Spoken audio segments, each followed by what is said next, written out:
Oleh Kepala BNN Kota Manado, Kombes Pol Eko Kurniawan saat peringati Hari Anti Narkoba Internasional.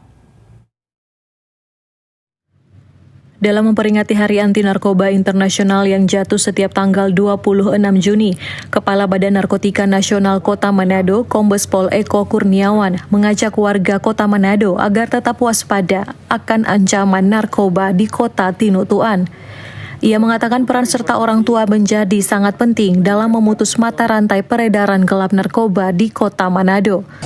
Untuk selalu waspada terhadap bahaya penyalahgunaan narkotika.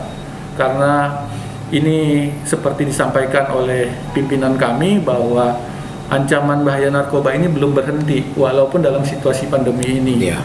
Jadi perlu kewaspadaan yang tinggi dan perlu adanya upaya-upaya daripada keluarga mengawasi dan mengontrol daripada keluarganya dalam arti yang sesungguhnya, dalam arti melihat perkembangan daripada pergaulan, ya kan. Kadang-kadang lewat handphone aja sekarang sudah gampang untuk interaksi dalam hal permintaan tentang barang-barang yang digolongkan kepada narkotika.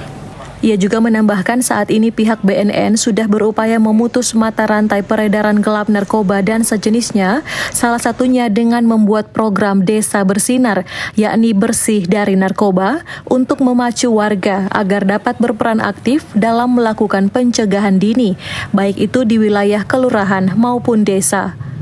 Eka Putra melaporkan untuk Kawanua TV.